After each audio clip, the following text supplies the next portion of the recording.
क्या चल क्या रहा है सर? पहले तो जो है वो तहरीक इंसाफ के बानी चेयरमैन की तरफ से कुछ तहरीक चलाने का भी कहा गया था, तहरीक इंसाफ ने तैयारी भी की, लेकिन फिर इख्लाफात और फिर ये सारी चीज़ें चलती रहीं तो मामला खटा भी पड़ गया। अब सूरत हाल क्या चल रही है सर?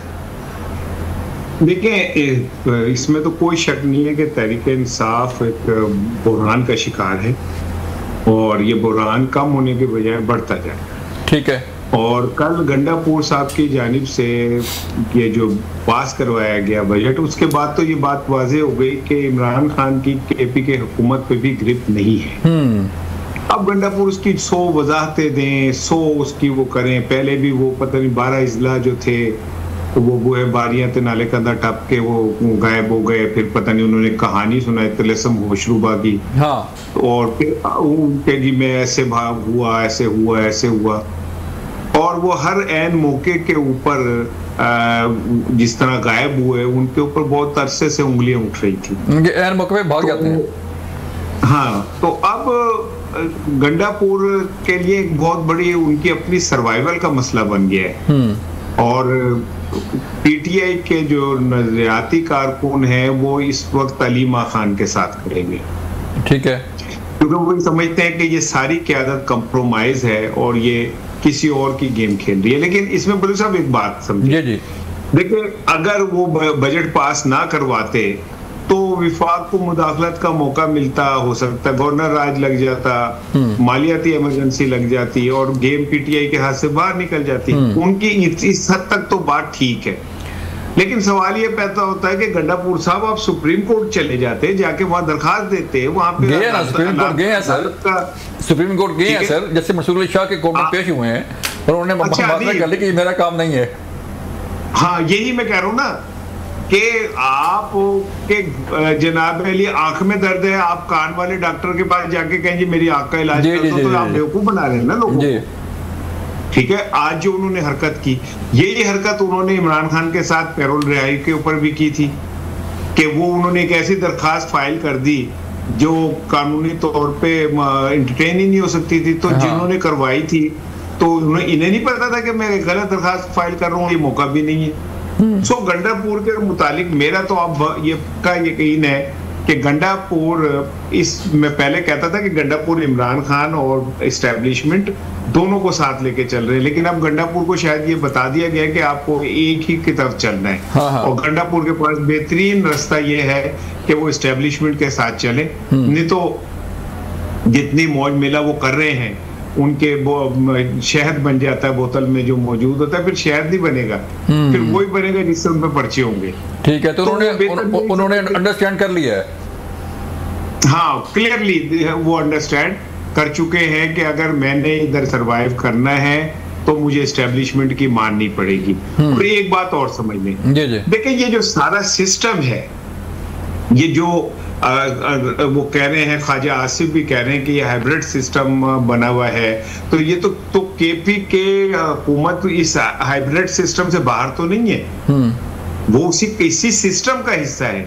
तो कैसे ये पॉसिबल है कि इस हाइब्रिड सिस्टम के अंदर केपी के हुकूमत का सीएम जेल में बैठे हुए एक शख्स जिसके ऊपर तमाम मुश्किलात और तकलीफें उनके साथ खड़ा हो, रहता देन उन लोगों के साथ जिन्होंने ये सेटअप बनाया है, जो इस वक्त सब कुछ लेके चल रहे हैं मेजर स्टेक होल्डर, तो उसने वही जाना है जहां से ताकत का मंबा शुरू होता है। लेकिन ये एक अलग बात है कि आज कुछ वक्त ऐसे होते हैं जिसमें हम जो लगता है कि हम जीत गए या सरवाइव कर गए, लेकिन आगे जाके हमें पता चलता है कि हम हार चुके हैं। आप परवेज खट्टक की मिसाल ले लें, महमूद खान की मिसाल ले लें, आप जहांगीर तरीन की मिसाल ले लें। सो मैं नहीं समझता गंडापुर ने पॉलिटिकली अच्छा फैसला किया, वो सीएम रहेंगे जब तक ये निजाम है, लेकिन आगे जाके उनके साथ तो क्या होगा ये भी तो लगता है ना सर कि खान साहब जो है अंदर बैठ के फैसले गलत कर रहे हैं, गलत लोगों को आगे लेके आ रहे हैं। मजीद बात करेंगे।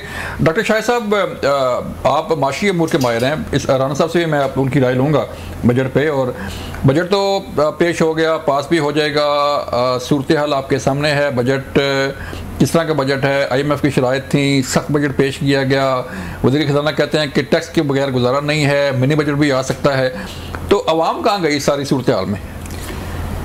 देखिए सर, जब आईएमएफ के साथ आपका प्रोग्राम तय होता है तो आईएमएफ की कंडीशंस तो नो डाउट होती हैं, लेकिन मसला ये होता है कि गवर्नमेंट, चूंकि आईएमएफ तो एक डेमोक्रेटिक इंस्टीट्यूशन नहीं है, वो तो आवाम को जवाब दे नहीं है। जी जी, वो तो उसने आवाम को जवाब दे तो आपकी गवर्नमेंट है, पॉलिटिकल गवर्नमेंट। जी जी।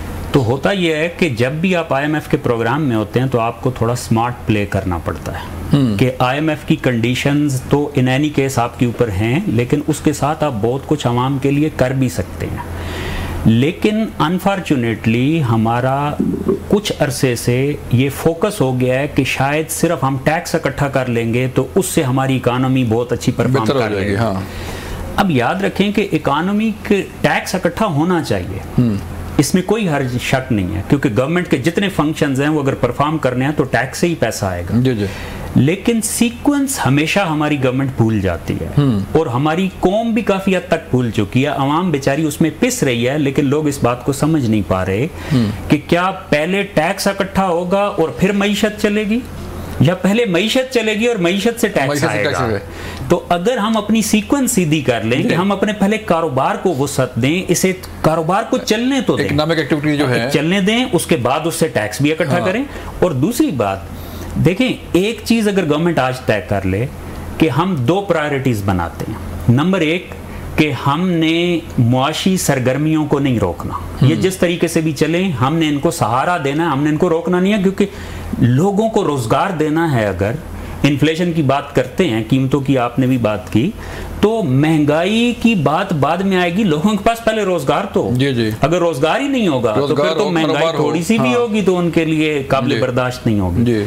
अब इसका मतलब है गवर्नमेंट को 2 चीजें तय कर लेनी चाहिए। नंबर 1 कि हम मुआशी सरगर्मियों को रोकेंगे नहीं बल्कि सहारा देंगे, हम उनको फैसिलिटेट करेंगे, करने प्राइवेट सेक्टर को देंगे, लेकिन जहां हमारी जरूरत पड़ेगी हम उनको फैसिलिटेट करेंगे। ठीक है। दूसरी बात, जहां तक टैक्स की है, तो टैक्सेस जिन लोगों पे या जिन कारोबार पे या बिजनेसेस पे एक्स्ट्रा लगे हुए हैं हम उसको उल्टा रैशनलाइज करेंगे। हाँ, जो लोग टैक्स देते नहीं है, पैसा कमाते हैं और फिर टैक्स नहीं दे रहे और आप उनको टैक्स नेट में नहीं ला सकते, उनको आप किसी तरीके से टैक्स नेट में ला सकते हैं, तो इसमें तो इशू नहीं है। लेकिन जो लोग पहले से टैक्स दे रहे हैं आप उन्हीं के ऊपर टैक्स बढ़ाते जाएंगे और आप कहेंगे जी चूंकि आईएमएफ ने कंडीशन इंपोज कर दी। आईएमएफ ने ये तो नहीं कहा कि जो लोग आपको टैक्स दे रहे हैं उन्हीं से आप बार बार वसूल करें, जो टैक्स नहीं दे रहे उन्हें छोड़ दें। आपको आईएमएफ ने तरीका तो नहीं बताया। आईएमएफ ने तो आपको टारगेट्स दिए हैं, टारगेट की बात तो हो सकती है। जी जी। तो उस टारगेट को कैसे अचीव करना है, ये स्ट्रेटेजी बनाना तो आईएमएफ का काम नहीं होता। हमारे यहाँ अनफॉर्चुनेटली ये मसला हो गया है कि जहां हमारा फेलियर सामने आता है हम आईएमएफ के ऊपर डाल देते हैं कि आईएमएफ हमें ये नहीं करने देता।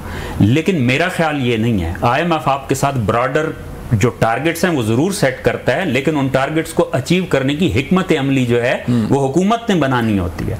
और अगर हुकूमत इस बात को तय कर ले, अच्छा बहुत सारी चीजें हो सकती हैं, बहुत सारी ऐसी हो सकती हैं जिनके साथ आईएमएफ की कंडीशंस नहीं है। मैं एक मिसाल देता हूं कि हमारी लोगों को अगर आप स्किल्स देना शुरू कर दें और उन स्किल के बदले लोगों के कारोबार, लोगों की प्रोडक्टिविटी बेहतर हो जाए, या आपकी जो ह्यूमन रिसोर्स बाहर जाता है वो वहां उनकी मांग बढ़ जाए, टेक्निकल जो ट्रेनिंग है वो इस पे आईएमएफ ने तो कभी नहीं रोका।